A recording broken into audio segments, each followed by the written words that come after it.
This edition of MacVoices is sponsored by lynda.com, the unparalleled online video training library. For a free 10-day unlimited trial, visit lynda.com/MacVoices. And by Smile, the makers of PDF Pen, PDF Pen Pro, PDF Pen for iPad and iPhone, PDF Pen Scan Plus for iPad and iPhone, Text Expander Touch, and Disc Label. Find out more about all their great products at smilesoftware.com. Welcome to MacVoices. This is the Talk of the Mac community. I'm Chuck Joyner. Folks, for the very first time on MacVoices, and I'm so happy to have her, and I'm a little embarrassed we haven't had her before, we have Jackie Dove. Jackie, it's great to have you. Thanks for being here. Oh, thanks very much for having me. Yeah, we met at Macworld so many times, and we said, "Got to get you on the show. Got to get you on the show," and it never happened. And then you departed from Macworld, and now you're working for TNW. It's the Next Web. The Next Web, okay. Which technology blog. I think of this TNW, but okay. It is referred to as that. Okay, so good. So TNW, the Next Web. What's your primary beat there? It's photo video. My title is called Creativity Editor, so it spans a wide range of photo and video subjects, but it also includes all kinds of cultural news. If there's, a museum exhibit going on for Gordon Parks, for example, somewhere in Boston, or something's going on with the Library of Congress, or there's, a big show someplace in Europe, or some unusual thing happening with, animated GIFs and, all of the visual designer type stuff that falls within the creativity beat. Oh, that's great. And boy, there's a lot of it going on right now, it seems. There is. And I also do cover some general news as well, the social networking and Google and Facebook. And I try to steer it to some of the more visual stuff, the, creativity stuff that's going on with photography and so forth on those social networks. Sometimes I don't have a choice, but if it's possible to do that, I would be covering that as well. It strikes me that this has got to be something that is exploding in a whole different way than maybe you've ever covered it before for whatever you were writing for, simply because of the iPhone. With the photo capabilities, the video capabilities of the iPhone, there's so many people that are thinking about this stuff quite a bit differently, and people that are really getting into it for the first time. Oh, absolutely. I walk around the Berkeley Marina here, and I see 8-year-olds with their iPhone taking videos and taking photographs of their parents and taking photographs of the animals and, doing panoramas. And I'm like, wow, back in the day, you had to actually be able to handle a camera. And today, this is your camera. And they're teaching the kids how to do it. Everybody is into photography. Everybody loves it. Everybody likes to see their life in images. They're, the so-called quote unquote memories that's, become the popular terminology for that. But it's not just the snapshots of old where you'd get, the 3x5s, 4x6s, whatever, or the square prints. Everybody seems to want to do more with it. It seems that everybody wants to up their game a bit, even the rank beginner. And of course, the equipment makes it easy to do that. But then they want to take it to the next level and learn a little more and manipulate it and play with it and that kind of thing. Well, I think that the mobile media is the thing that really gets them involved in it. I don't even know how many hundreds of apps there are just for video. You can take a tiny little 6-second clip. You can take a series of 6-second clips, and all of a sudden you have a video that's set to music. How can you even resist that? So, it's like, and it's easy enough for an 8-year-old. Seriously, anybody can do it. My cat can do it. We'll meet your cat later. Yeah, undoubtedly. That's a really interesting perspective. And I'm so glad to hear you encourage people like that, because I encourage them all the time. Play with this stuff. Would you stop being afraid of it? We should be. We're not, but we should be way past that point that people think, well, I might break something. You're not going to break anything, and you're not going to publish anything to YouTube accidentally. So have some fun with this stuff. Right, exactly. Although I must say, for myself, sometimes I'm a little afraid of it because if I take my camera out, my DSLR, I want those pictures to look good. I don't want, I want that, motion frozen. I want those little baby ducks there. I don't want stuff moving. When you have a project to do, you want this thing to look good. And it's kind of hard to relax when you come from kind of the older tradition. But I think the people coming into it today, especially the kids, yeah, they are totally relaxed behind it. And they just want to see what they're going to get out of it.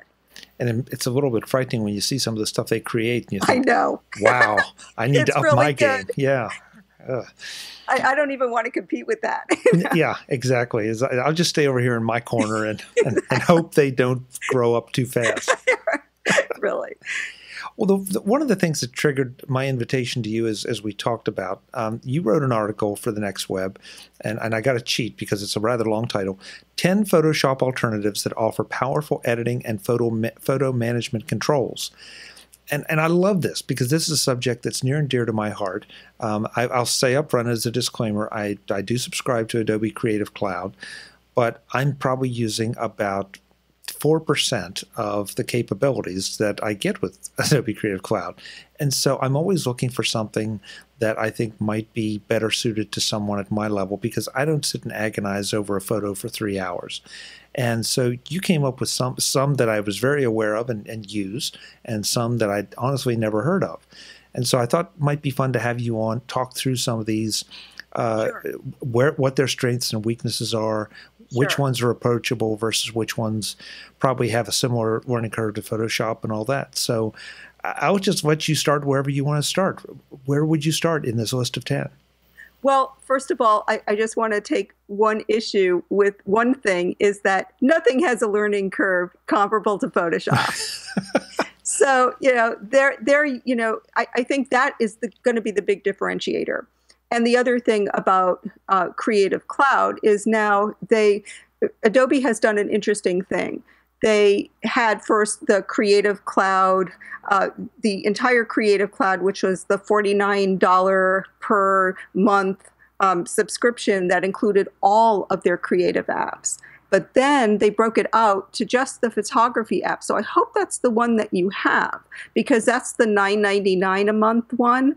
And it only has Photoshop and Lightroom and some stock images and some server space.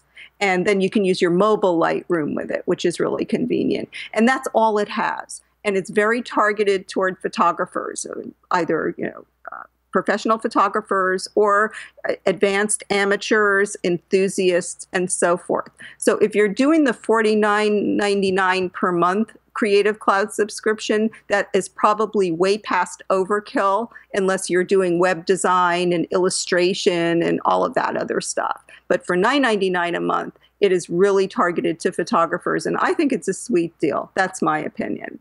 But nothing is going to be comparable to a learning curve for Photoshop. And I can tell you that I used to teach HTML at Golden Gate University, and the Photoshop teacher came to my class to sit in because I was teaching something about animated GIFs that she didn't even know existed in Photoshop. And she was the Photoshop teacher. So what we know about Photoshop is that it is so humongous and so rich and so detailed and just so all out there that you're never going to learn everything about Photoshop. You're going to know what you need to know, and you're going to learn what you need to learn. And it'll probably be there. You'll probably find it there, but you'll never know everything about it. Okay, so let's assume, because unfortunately, I've got Photoshop, and as I said, I'm probably still, regardless of what package I'm using, probably only using about 4%. So it seems to me that because of all that complexity and the learning curve, that a lot of people are better suited with some of the alternatives that Right. you brought up, and Right. that's where that was sort of the genesis. Now, maybe the particular thing that you want to do is only available in Photoshop. I've gotten a lot of feedback on that article, and one of them was, what the alternative to Photoshop is? Photoshop. So if that's where you're at, then cool. But we've got some other things out there that were really, really interesting. Now, one of the things that has just come out of beta is called Affinity Pro. And Affinity Pro is, to me, the closest competitor to Photoshop because, first of all, unlike, I think, every single other one of them, it actually supports for color separation. So that's what's going to separate you from the pros, is that you're working with a printable product here, and printable in 4-color, which is what the professional standard is for publishing. And that's what you're going to hear from people, is that I have to use Photoshop. I'm doing 4-color separations. This is the standard, and I can't switch off of it. But Affinity Pro has decided that they're going to support that. And so that's one big hurdle that, can be beat back now. I did use it for a bit, and what I found about it is that it is, if you know Photoshop already, it's like a piece of cake to learn. And so it's definitely, I would say it's the closest competitor at this point. It's got a lot of professional level features. It's got a lot of good effects. It just has a huge number of different things that you can do with it. And it gives you like really, really high level professional results. And it opens PSD files. Now, a lot of them open PSD files, but you can get your layered PSD files. You really, can get a lot of legacy, features from it if you are in fact a Photoshop user already. So that would be, and it's being actually targeted toward a larger publishing system from that same company. So they've got kind of ambitions to, be a new standard eventually. And so that's Affinity Pro. And they're doing a really, really good job. It's from Serif, a company called Serif. How do they handle the Photoshop plugins? Are they compatible with Photoshop plugins? I believe so. I believe that they are. I want to double check that, because I don't think when I tested it, I put the plugins into it, but I can find that out for you. I'm just curious, because that seems to be another one of those make or break things, that somebody comes to rely on certain plugins for an effect or effects, or they just fall in love with those, and they almost are more dedicated to the plugins than they are to Photoshop itself. That is actually, that is a very good point. And I guess from my own perspective, I don't use plugins that much, but I think that a lot of people really need them because Photoshop's built-in effects haven't changed very much over time. And so, you definitely want to be able to do that. So I guess the downside really with Affinity Pro, though, like a lot of these packages, or at least some of them that I mentioned in the article, is that it's Mac only.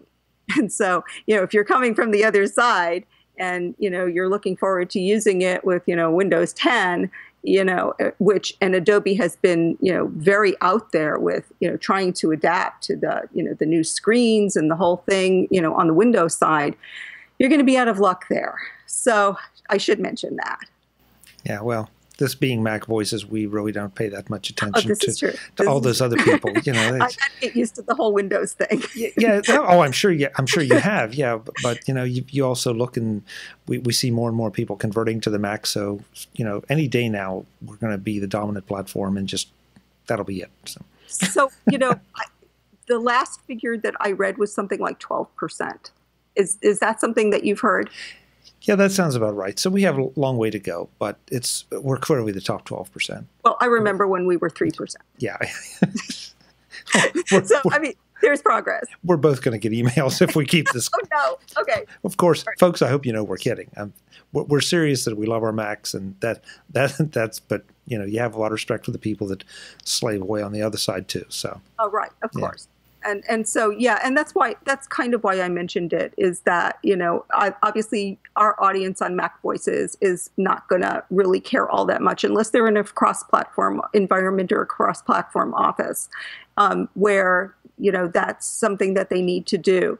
But yeah, Affinity Pro is a really, really good package. I found it really easy to learn. Easy to learn and use. I didn't really have to look at, any kind of documentation around it at all. And a lot of things that you will find with these programs is that they're kind of modeled after the way Photoshop is laid out. And so you easily recognize the commands, you easily recognize, all the moves that you would have made in Photoshop. You can find them easily. And if not, just, obviously you would look at the documentation. What kind of pricing is there for Affinity? Okay, so we're looking at like $49. Okay, so it's pretty affordable. It is. It is totally affordable. And it's, no subscription or anything like that. You buy it, traditional license. It upgrades. I imagine it will have an upgrade schedule. It just came out. So, I don't know exactly what their upgrade schedule would be at this point, but I think it would be fairly traditional. Every, maybe year or so, a new upgrade would come out. And, that I think that the community would be fine with that. It's really what we've been used to in the past anyway. So you said that this has a learning curve similar to Photoshop. It doesn't have a learning curve similar to Photoshop. What I meant to say was that if you knew Photoshop, you would not have any problem picking this up. Okay. But on the other hand, again, a good point is that, yeah, if you were completely unfamiliar with image editing, you might find some complexities there, but not anywhere near the amount that you would find in Photoshop.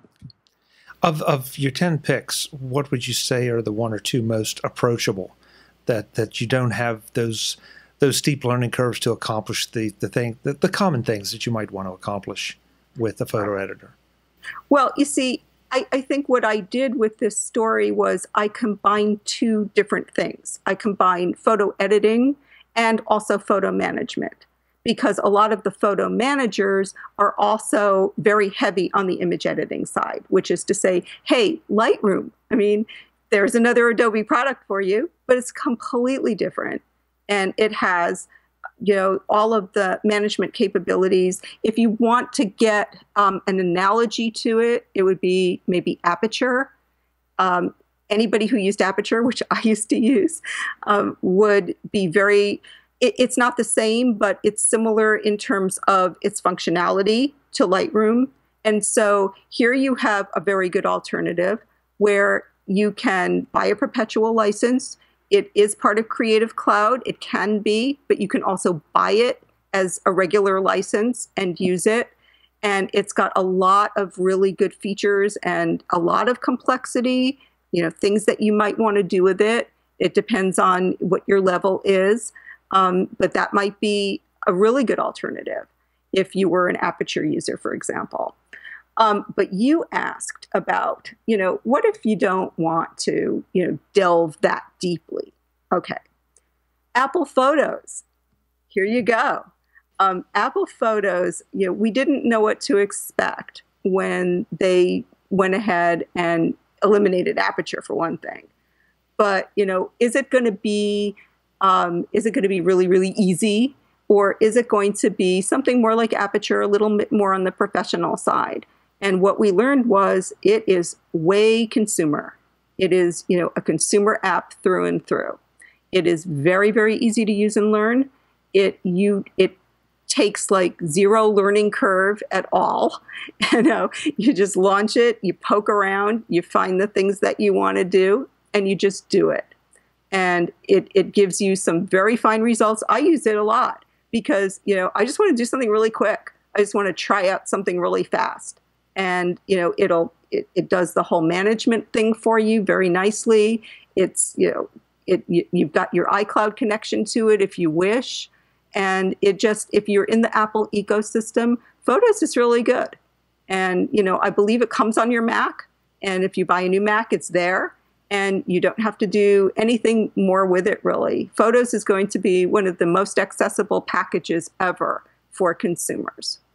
And I like it. It's cool. It doesn't always do everything I want it to do, but it will do a lot of really neat things with your photos. Today's edition of MacVoices is sponsored by Smile, the makers of world-class software. I love Text Expander from Smile. Why? Because it has 3 characteristics of great software. It lets me do more, do it faster, and helps prevent errors I might otherwise make. Text Expander lets you create short, simple pieces of text, or snippets in Text Expander speak, that trigger the insertion of larger chunks of text into pretty much any document or piece of software. Those snippets might be something as simple as today's date, or as large as a multi-page piece of boilerplate to go in a contract, or something as complex as a chunk of HTML code for your website.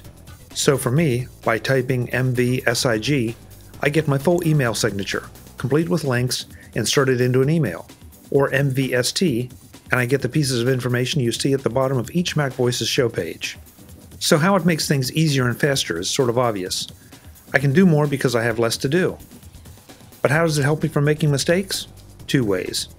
First, if I were having to type in all that code every time, there's a fair chance I might leave out this bracket or that, and then things don't work.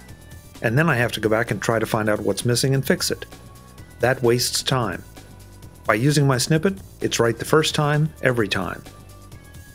The second way is by loading in the Tidbits Autocorrect Dictionary, a collection of commonly mistyped or miscapitalized words created by the Tidbits crew.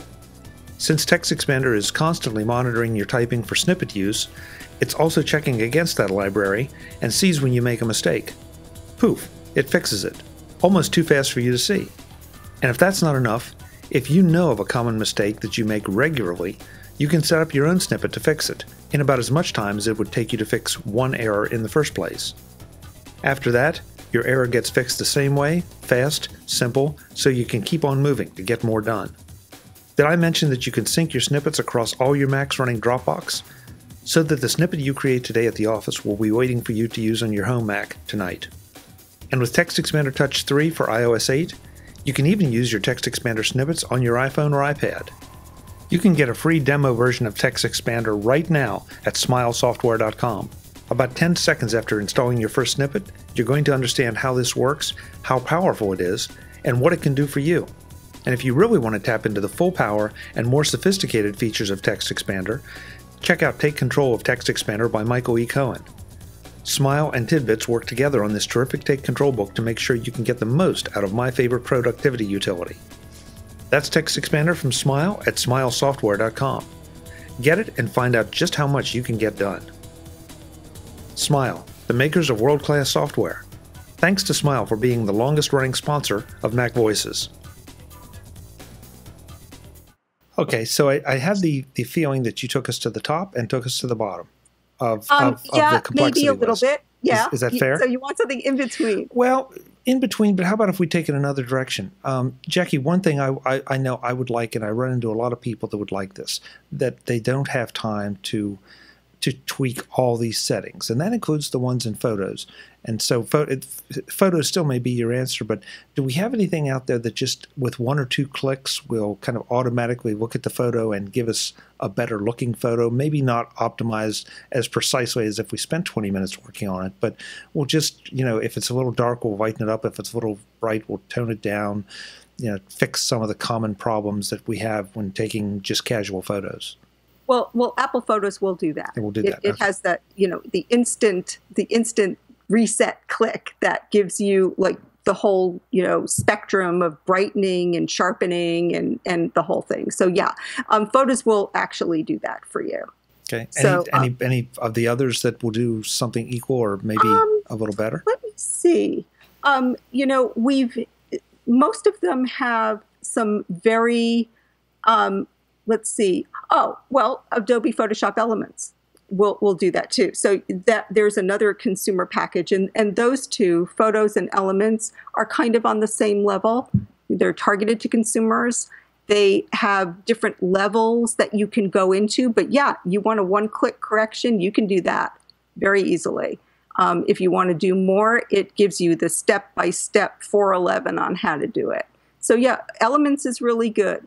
I think a lot of people don't really like Elements all that much. The interface is kind of weird to people who say, or maybe are used to Photoshop, but if they walk into Elements, cold, and this is the first thing that they, use to edit their photos, they may like it very much. And so that's another easy one click if that's what you need. It's got the recipes. You can go into more depth, but you certainly don't have to. So those two would be the rank beginner places to start if you can't take any more time with it, and if you just want a one-click correction. And they do a really nice job. All right, so let's kick it up a notch then. Let's find something a little closer to the middle that I'm willing to spend a little time. I'm willing to both on the photos and learning the program. What would you recommend in there? Okay, so I've got a few things that are interesting that I haven't used very extensively myself. So let's start with the ones that I know a little bit better and then take it out from there.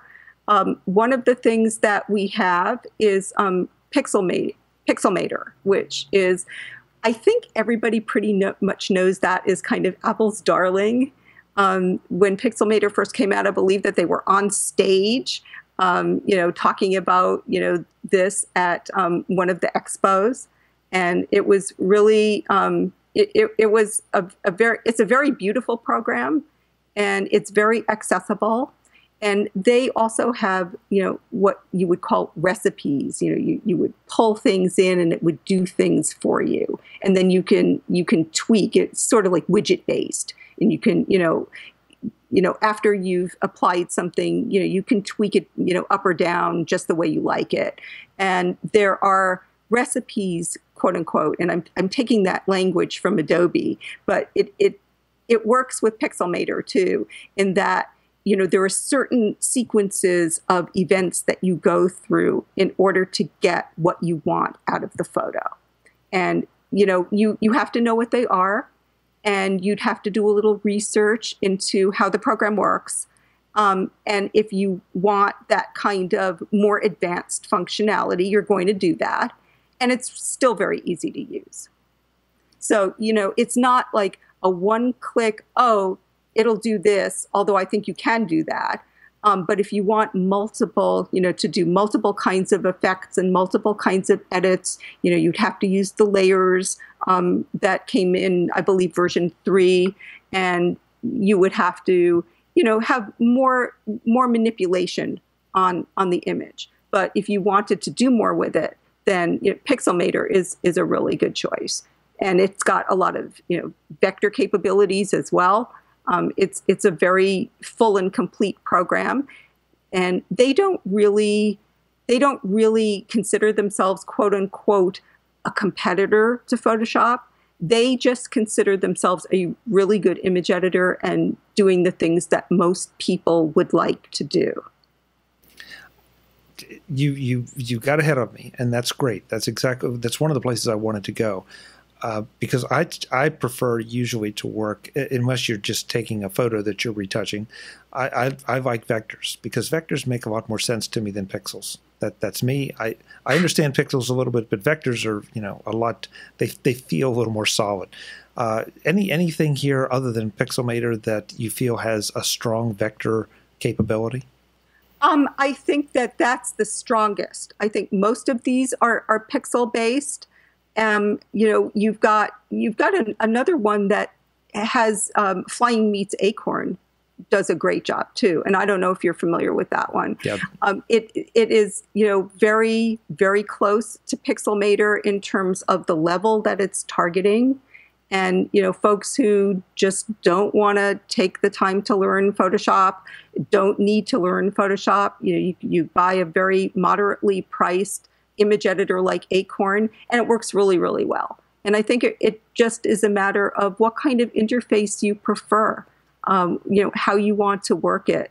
And, I think it it actually does a really nice job. And I hadn't used it in a long time before I did this story. And I was like really pleasantly surprised at how easy it was to remember how to do it. And with Acorn, it has a little bit of an extra thing in there if you like, to have automator actions and AppleScript and JavaScript. It's a little bit programmable, for people who, have really, really special and specific things that they want to do. So that's kind of their niche in the marketplace as well. But you don't have to use all of that. You can just use Acorn and it's cool. Yeah, Gus Mueller who wrote Acorn has been on the show, and I've used Acorn, I've used Pixelmator, actually I've used Elements, I've used Photoshop, so I've used 4, I think, of the ones that you've mentioned, and I find them all very super capable and all approachable for different things in different ways. Right. I probably need to just lock down and learn 1 or 2 and put the others aside. But it's tough because you have your little paths that you know how to get something done in one, and then you go to the other and you can get something done. And so right. It just depends on how much money you want to invest. The good thing about all of these, though, Jackie, compared to Photoshop, and I know we talked about the $9 a month deal, but these are all very affordable. So if you want to experiment, you can even if you have to buy them, you can experiment, and a lot of them offer demo versions as well. Every single one of the ones in my story, it was like 10 of them. They all offer demo versions. Oh, there you go. And so, yeah, absolutely. And that's, I think that should be a standard in the industry anyway. You shouldn't be putting software out there that you're not willing to let people try before they buy. That just doesn't make any sense to me. You can say, if you want to say you can't save it, or you want to put a watermark on it, which I think is kind of obnoxious personally, but I think, you should be able to, get the product 2 weeks, be able to try everything out. And then after that, your trial expires. And if you like it, then you buy it. And that's how it should work for me. And so, yeah, definitely every single one of those in the story is, you can do a tryout with it. I understand why you said what you did about watermark, but one thing about this particular class of programs, some of these do take a while to research and learn and figure out whether they can do what you want them to do. And unfortunately, not all of us have the luxury of sitting down and saying, okay, it's Monday, and I've got I've got until 2 Mondays 2 weeks from now to play with this and figure it out. A lot of times you're just, you're grabbing at it, you're playing with it, then you got to put it down for a couple of days. So I actually, in some ways, I know what you're saying, but I prefer the watermark with one caveat, and that is if I've created something, then let me save it with the watermark, but also then let me upgrade, save it without the watermark. That way I haven't lost anything. Exactly. And I think that's the way most of them actually do work. Good. Okay. I mean, that would make sense to me. Well, in this business, I'm not sure everything always makes sense, Jackie, but that's true. That's another discussion. And to be honest, I haven't saved all of them and then tried to upgrade them. Sure. Sure. So I don't have that particular experience with every single one of them. But that's my sense, is that if you want to remove the watermark, you pay your fee and there it goes. And I'm hoping that would be true for the ones in the story. Today's edition of MacVoices is sponsored by lynda.com, the unparalleled online video training library. Get a full, free 10-day trial at lynda.com/MacVoices. I'd like to tell you everything there is to know about lynda.com, but that would take a long, long, long time. With over 3,500 courses on a huge variety of subjects, and more being added every week, pretty much anything you want to learn about is there. Courses in photography, business, graphics, music, video production, design, the list goes on and on. One thing I really love about lynda.com is their iOS app, because it lets me learn when I want, where I want, whether I'm online or not.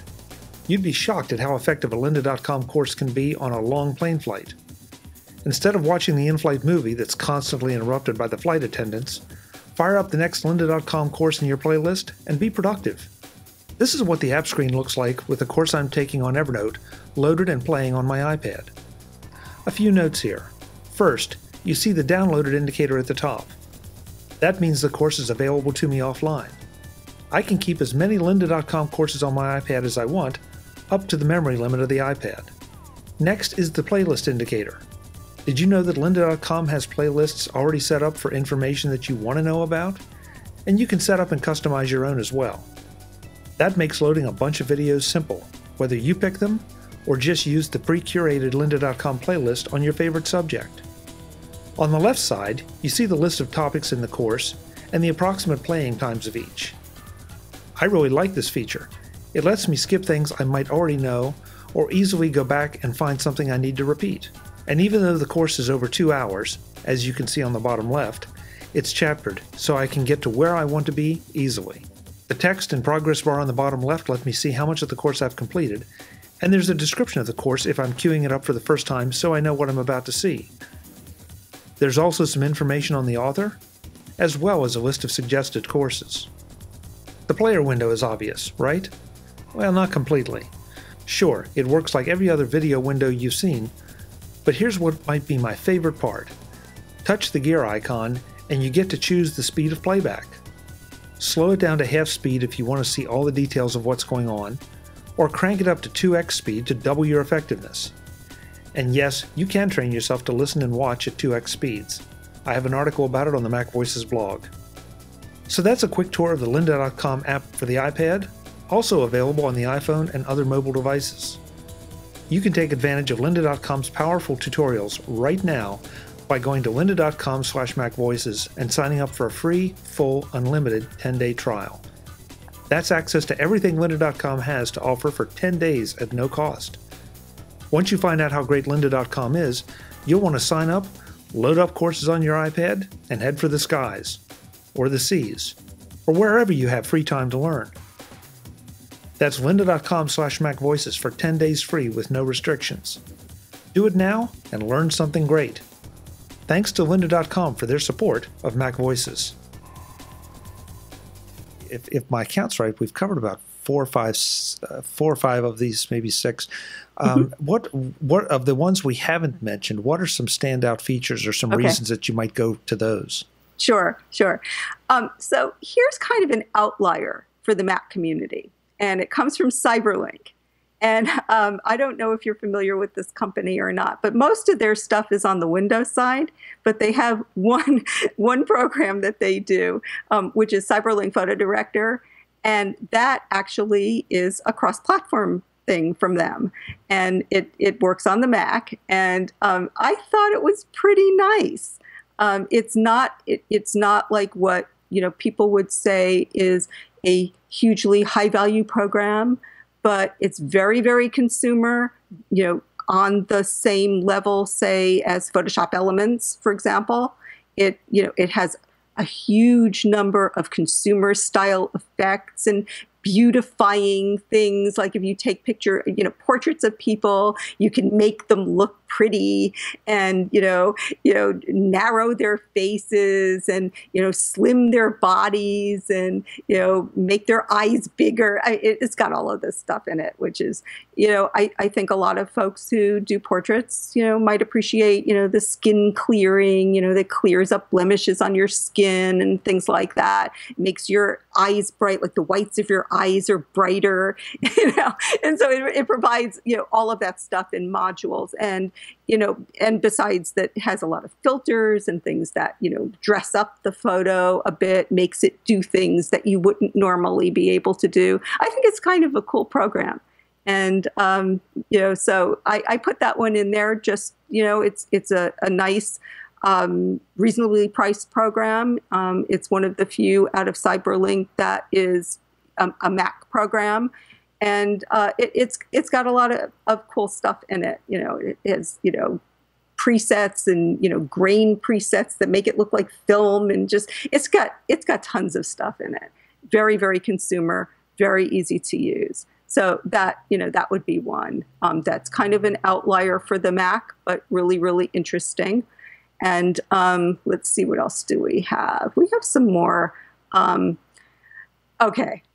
So it's really easy to disparage Gimp. It's really, really, you could take a really cheap shot against GIMP, but I'm not going to because, first of all, I think it was the only one that actually was for Linux that was on my list. And a lot of people are hugely into Linux, and I respect them enormously. GIMP on the Mac has improved a lot. And I remember using it years ago and going, oh my God, this is just bloody awful. And then, but that was years ago. And over time, they've done some improvements to the interface. It's not everything you'd really want because, and its performance is a little bit off on the Mac. But I always say, hey, it's free, and it's free forever. It's free. So give it a try. Check it out, because it's got a lot of functionality, a lot of comparative functionality to the Mac, and to Photoshop, rather. And so on the Mac, it's improved a lot. Its interface has improved a lot. Not quite there for me, but I think I always say it's worth a try, and definitely an outlier. Yeah, and the price is right. The price is totally right. And if you are just getting started in image editing and you were interested in trying Photoshop, GIMP would probably be like the closest in terms of all of the functionality that Photoshop offers. Including the color separation? I believe so. Yes. Wow. Yeah. GIMP is just like one of those programs that was in fact, created to be an alternative because, I don't think Photoshop ever ran on Linux, just Mac and Windows. Yeah. And it's tough. It's tough for all these folks because Adobe is setting the standard. There's no question about it. And so everybody's chasing that standard, trying to compete or carve out a niche or become known for one thing or another so that they can carve out their niche. So inevitably, every one of these is going to be, well, that's the title of the article. You're comparing them to Photoshop. Well, and we're saying that they're alternatives based upon, your level. Even back in the old days, Photoshop was expensive. Even if you discount the whole subscription thing and you don't want to be involved in being part of Creative Cloud, even buying a perpetual license to Photoshop was near to $700 for a standard version. And then they had an even higher level version that was like $200 more. So, it was a substantial investment to buy Photoshop and learn it for the 4% of its capabilities that you intended to use, right? And people did it anyway. I did it. Well, you did it because they're really back at that point. There weren't a lot of alternatives, and certainly not a lot of good alternatives. Right. Now we have a wealth of alternatives that, again, depending on how much effort you want to put into it and how much you have to spend, that you can get some pretty passable results. Or achieve a lot of results easier than having to go through that learning curve. Right. Back in the day, if you didn't have Photoshop as an image editor, you were not serious. And today, you can be serious and still not have it because there are just so many other really, really good products out there in the marketplace. Yeah. And as good as this list is, we should, to be fair, point out that there are plenty of other image editors out there, some of them very specialized, some of them very general, that also might fit your needs. It's just they didn't make your top 10. Right, exactly. There are a lot of, plugins to Photoshop as well that do very nicely as standalone products too. CameraBag, for example, is a great program, and you can use that as a standalone product. OnOne Software has standalone packages, so and they act as plugins to Photoshop. So there's plenty out there. What I did was I just for this we had a limit in terms of word count, and I just said, well, let's pick the top 10 desktop program competitors, and that's how those made the cut. You have, some other ones in there which are really good. For example, I am looking for one in particular, like Corel Aftershot Pro. There's another one that's a management program, but it's got so much editing capability that, and it's made by Corel. So they've got their background in it, and that might be really great for some people. Again, to me, an outlier, but for the industry itself, there are people that are using other Corel programs, and that is a good fit for them. So there's a lot of variety out there, and there's more and more every day. That's the thing that's really amazing about it. Jackie, I want you to come back sometime in the future, because you made a great point there, and I think we'll wrap it there. But these are desktop alternatives. We haven't even touched on iOS alternatives and iPad alternatives. Oh no, not at all. And there are a lot of those out there too. And there's a lot of appeal to those because of the different control surface that you have, and the fact that in some cases you're taking the picture with the device and it's right there ready to be worked on immediately. So that's a whole nother chapter in this saga. Oh, absolutely. And actually, I did one roundup of just web-based, and the next thing that was on my list, in fact, was the really incredibly difficult problem of trying to figure out which of these mobile apps are going to be the best. And there are so many really, really fabulous ones that I've tried so far. Good. Well, then we have plenty of things to talk about, and that means that you have to come back. And now that we finally got you on once, you find out it doesn't hurt. Haven't lost anybody yet. We'd love to have you come back and talk about some of those. Well, I'd be delighted. Thank you so much, Chuck. Good. So obviously people can find you on the Next Web, but where else can they find you? Do you have social media presences or your own website or anything you want to let them know about? Well, yes, I do have a Twitter account, which I don't contribute to as much as I should, but I pretty much post something every day. And mostly it has to do with stories that I published on the Next Web, if folks are interested in. And it's Jackie Dove, JACKIDOVE. So leave off the E, on Twitter.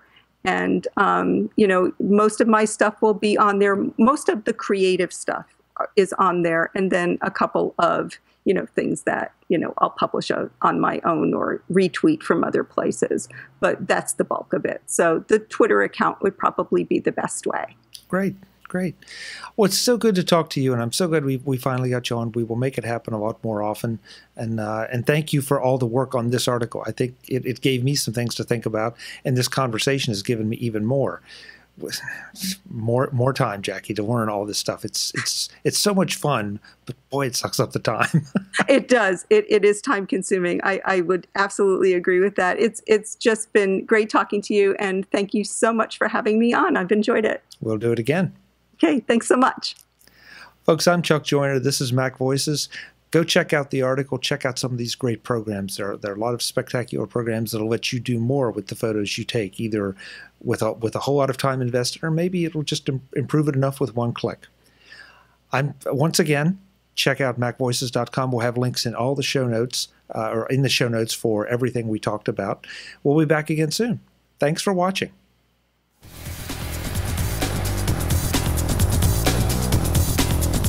Visit MacVoices.com for links, show notes, to subscribe, to connect with Chuck on Twitter, Google+, YouTube, Facebook, LinkedIn, and the MacVoices blog. Subscribe to our weekly newsletter, the MacVoices Dispatch, to stay up to date on all the latest MacVoices news from our front page or at MacVoices.com/newsletter. Do more with your Apple tech by subscribing to the free MacVoices magazine on Flipboard by visiting MacVoices.com/magazine. Advertising and sponsorships handled by Backbeat Media at backbeatmedia.com. Bandwidth provided by CacheFly at CacheFly.com.